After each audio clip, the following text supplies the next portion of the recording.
everyone, I'm Mama J.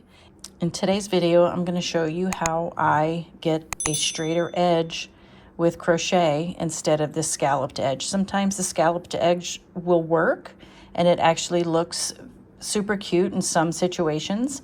But if you're not going to be doing borders, or if you need a straighter edge on, say, a scarf or something like that, then you will want to create more of the straight edge instead of that scalloped look.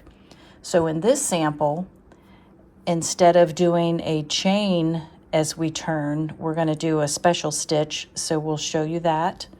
And then the second way we're going to do that, where you would generally do a chain 3 with a double crochet, we're just going to chain 2, and then that's going to help us get a straighter edge.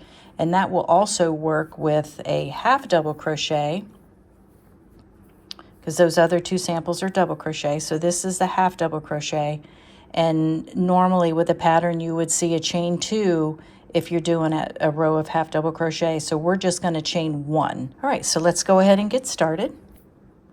So I've gone ahead and I've just made a foundation chain. All right, so for both methods, you can actually begin that difference on your foundation chain, leading into that first row. So normally with a double crochet, you're going to yarn over, and generally you're going to be told to crochet into the 4th chain from the hook. So we're not going to do that. We're not going to yarn over yet. We're going to go into not the first chain closest to the hook. We're going to go into that second one, and we're just going to do a single crochet.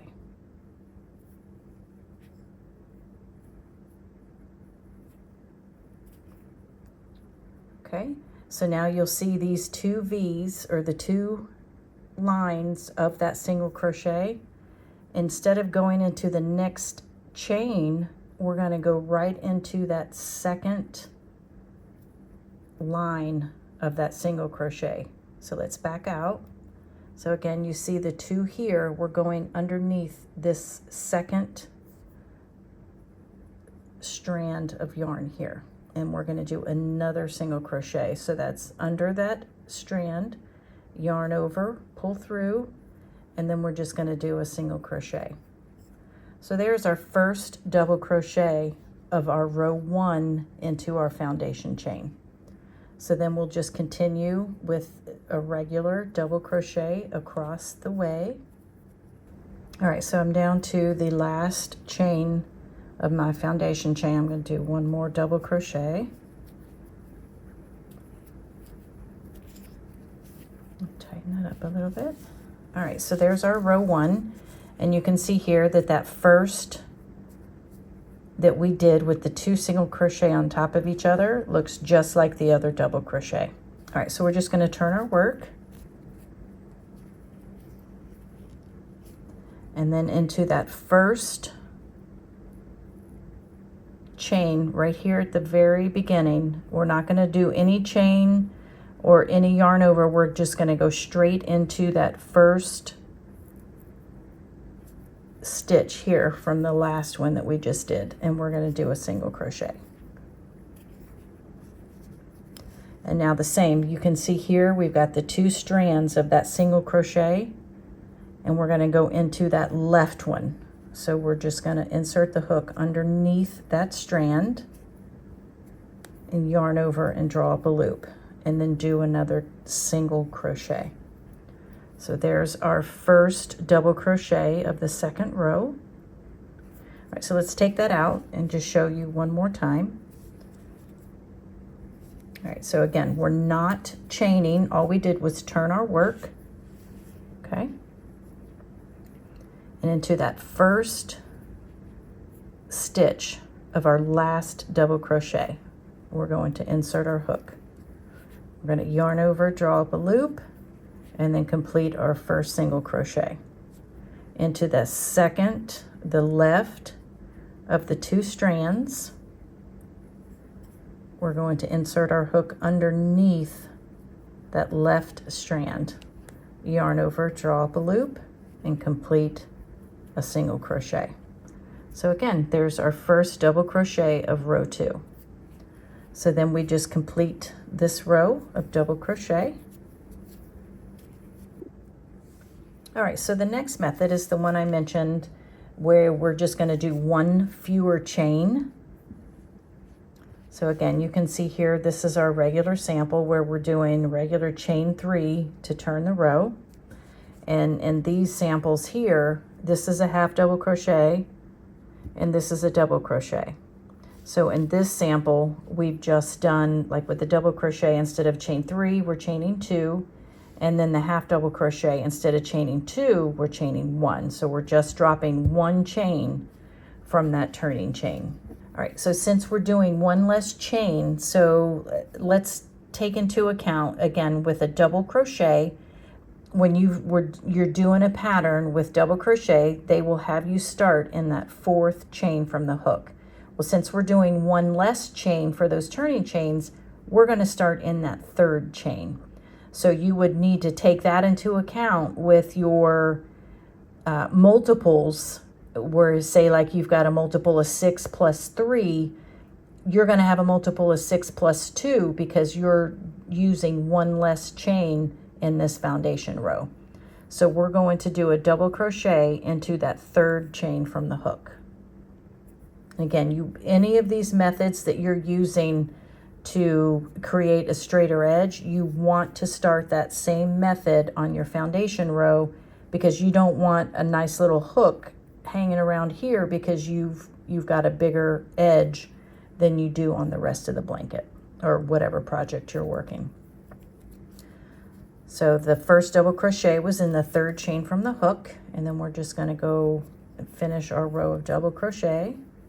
And again, this method will work with the half double crochet, where normally you would start in the 3rd.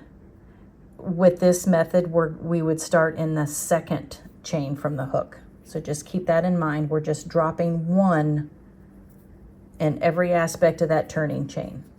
Down to my last double crochet of this row.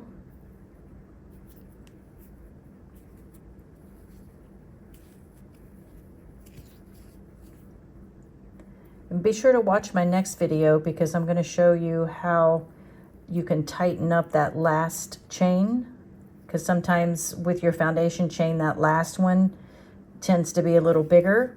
So the way that you fix that is the way you tie your slip knot. So be sure to subscribe and check back with my next video. I'm going to show you how to avoid that.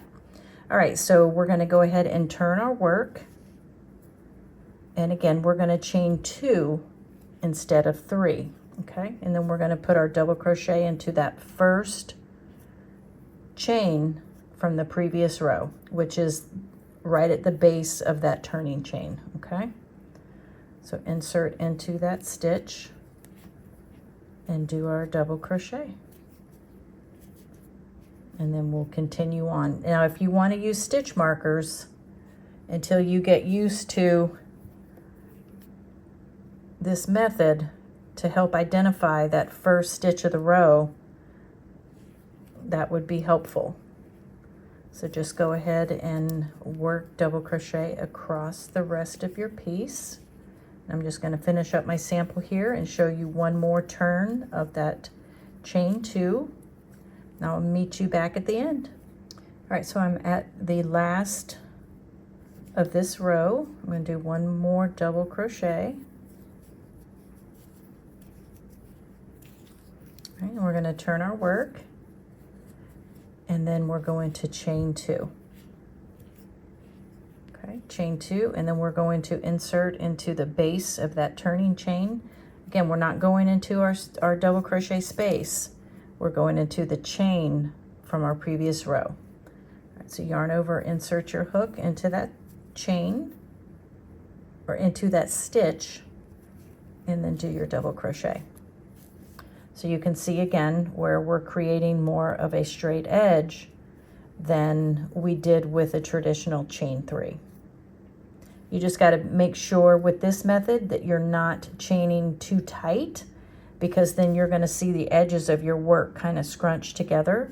So you want to keep that nice and loose and keep the tension the same throughout your entire piece. So at this point, we would just continue on to the row and then do our last double crochet into where we put that stitch marker. So that is how we do straight edges. This piece was where we did the 2 single crochet, one on top of the other, without chaining. And then this one is where we've done one less, chain as our turning chain. And again, this will work with a double crochet and the half double crochet, whichever you're using. All right, so that is our video for today. And as you can see, these edges are much straighter. See the difference? That looks much nicer and cleaner than a scalloped edge. And again, you're not always going to want a straight edge. Sometimes I do like that scalloped edge if I'm making a baby blanket or something like that. But when you do need a straighter edge, or if you're a little OCD like me and you just want a straight edge, then these are 2 ways that you can get that done. All right, so for now, I thank you for watching. And until next time, have a great day.